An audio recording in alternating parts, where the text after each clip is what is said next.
Good evening, and welcome to You, Me, and Tea with Lady D. Welcome. Come in, bring your tea. I was doing everything so early today that I've already had my tea. And I said, okay, I better not get another glass of tea. Have you all been paying attention? Is Joe not, they wanted to call him Sleepy Joe, but did he not do the most heroic thing for this United States? Has he not? Oh my goodness. Oh my goodness. And yes, we will be behind Kamala Harris, will we not? For so many reasons. But I don't do politics, and I'm not going to start now. I hope that you all can hear me as you're coming in. I'm going to go ahead and get started. Should you miss something that I've said, I will indeed upload it to Instagram as well as to YouTube. Then you can replay it if you like. On Tuesday, I will do an overview of this tonight on TikTok. Yeah, did you know I was doing that? Come to TikTok. I do. I'm out there. Yes, I am with you young people. I'm out there on TikTok as well. So, we've been doing Mythbusters. Mythbusters. And what is a myth? A myth is a lie that conveys a truth. A lie that conveys a truth. That's serious. That it would start off with. It's a lie. And we can just stop right there. But it's conveying to be truth. So we had talked about a few things, but tonight,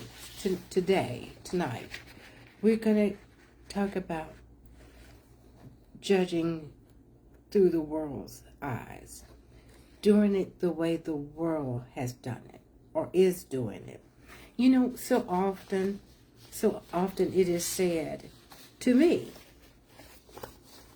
you have to remember that everything is different from the way it was when you were coming through. Every dating is so different from the way it was when you were coming through. But this I know for a fact, is that morals are morals, and morals will forever be the same yesterday, today, and forever. Morals stand, okay? And the dating may be different than when I started out at 19 and married, but because I took time to sit still and sit under to get a better understanding before getting out here in the streets and coming across woolly bullies that I don't know how to navigate, it has been efficacious for me, and it will be for you. I'm not asking you to do as I have done, but I might be. I might ask you to consider sitting under a good coach. Hey, sister, I see you. Under a good coach. I have a great coach. Not just a good coach. I have a great coach. And David Burris is my coach. And guess what? He's agreed to meet me and be with me on TikTok on the 30th. Yeah. Now, they don't know who my special guest is. I just told you all, and I want you all to keep it a secret, okay? And then this coming Tuesday on TikTok is someone that I love dearly, Pastor Gregory Divine. Gregory. He's going to be with me on the 26th. Now, they don't know any of this. So I'm holding you all to keeping it hush until that time. But David has agreed to be with me on the 30th.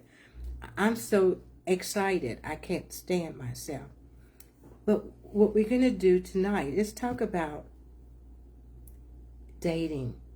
And you know that I'm teaching from Miles Monroe's, and I don't know why I waited so long to teach from his works.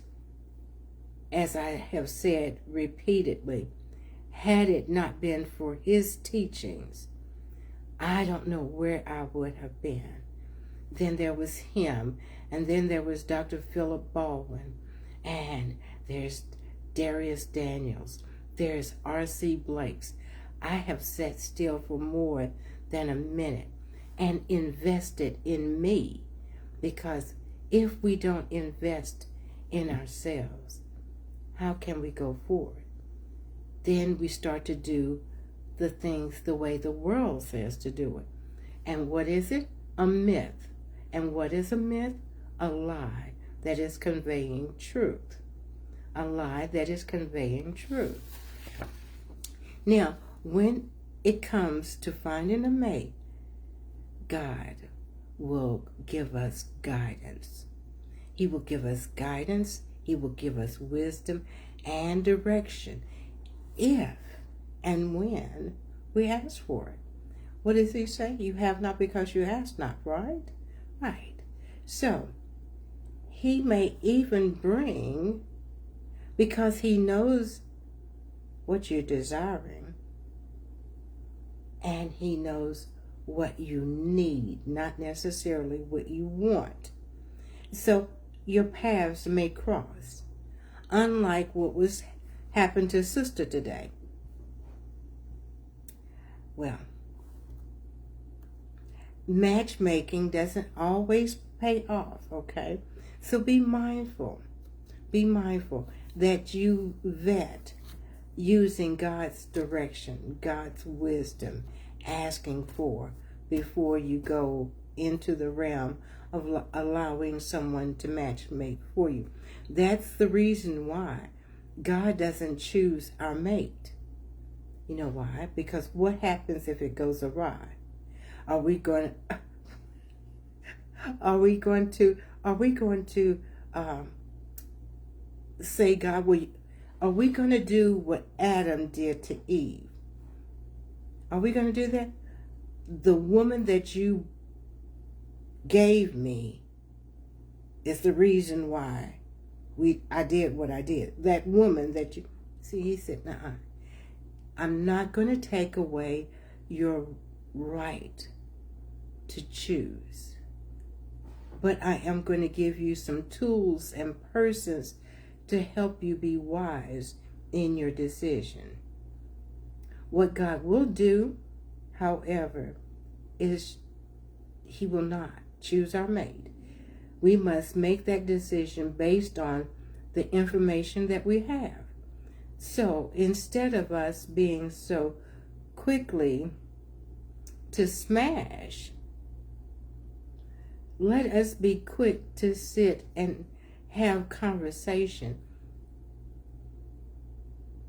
I don't want to say intelligent conversation like you're not intelligent, but have intelligent conversation away from our homes, outside, having ice cream that's going to invite conversation. Well, since there is no one single special person for us, and there's not, and since God does not choose our mate, then you're saying, how do we choose the right mate? How do we choose the right mate? Well, there is a criterion that we should use. Unfortunately, many believers take their cues from the standards of society, which is unwise considering society's generally poor track record regarding marital status. Poor track record. Amazing. Among the general public, over half of all marriages end in divorce. We don't like those stats, but it's true. Part of the problem for believers in building strong relationships is that the world standard provide only the model they know. Generally speaking, relationships in the world are built according to one or four basic criterions, and those are physical appearance, social status, intellectual ability, and financial means. Tonight, we're going to talk about that physical appearance.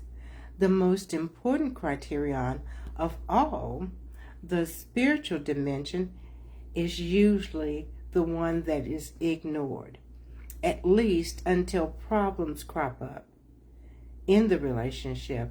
And by the time many couples begin paying attention to the spiritual aspect of their relationship, it's often too late. It's often too late. So some would ask, well, what's wrong with the world standard?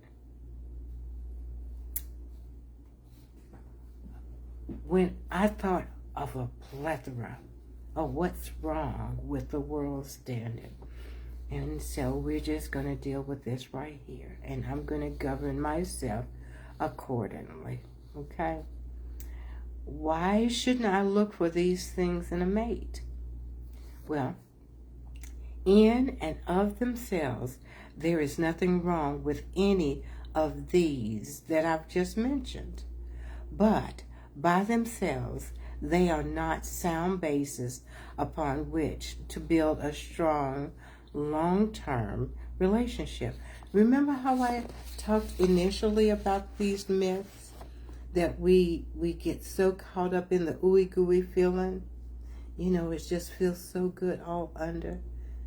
But when that wears off, where are we left? What do we have left when all of the ooey-gooey is gone? And now we're down to brass tacks. That's what they used to say back in my day. Brass tacks, okay? In and of themselves, there is nothing wrong with any of these. But by themselves, they are not a sound basis upon which to build a strong, long-term relationship. Such relationships must be built on permanent qualities, and the world's standards are at best temporary. The world's standards are at best temporary. Any of them can change in an instant. Many people choose a mate by searching for someone who is handsome, smells good, that beard is bearding. My God, today.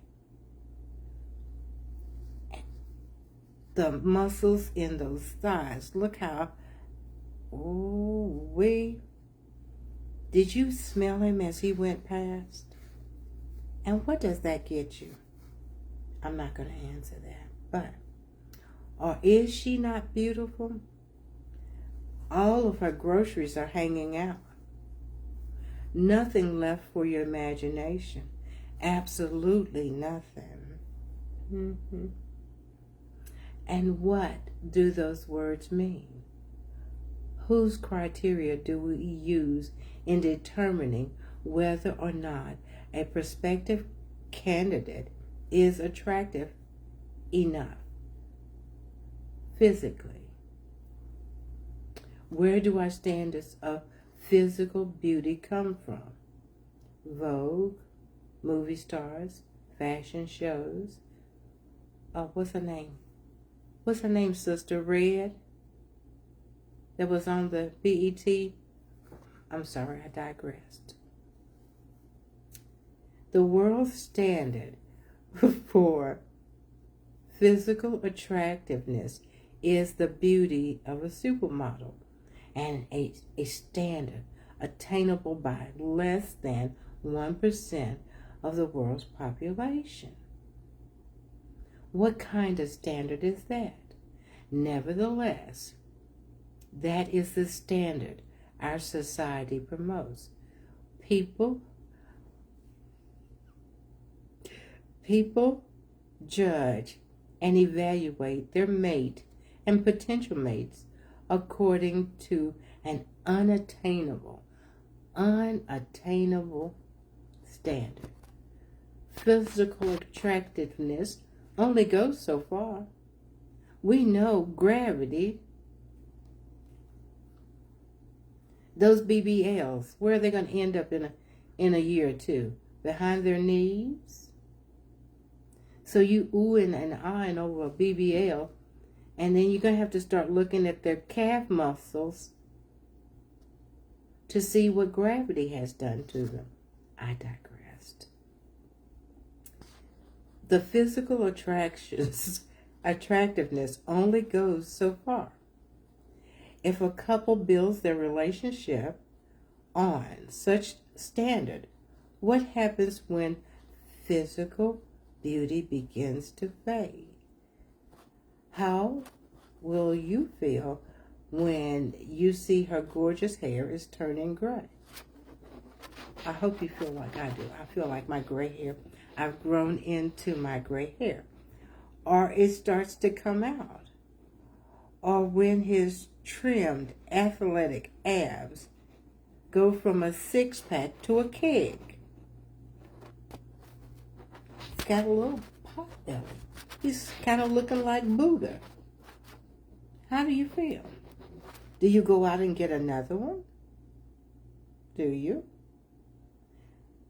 How will you feel when he starts to fill out in all the wrong places and develop a double chin? What if they need dentures? There's something sitting in the glass on the nightstand. I don't know what made me put all of that, but you know where I'm going.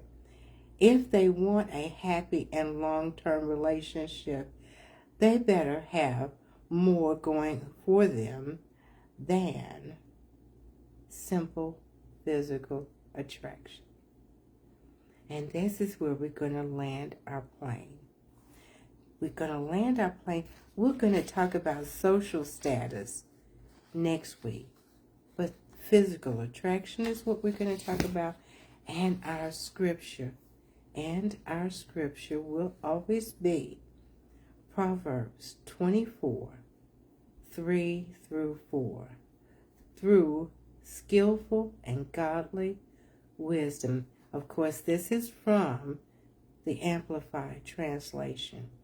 Through skillful and godly wisdom, a house, a life, a home, a family is built, and by understanding it is established on a sound and good foundation, and by knowledge its rooms are filled with precious and pleasant riches.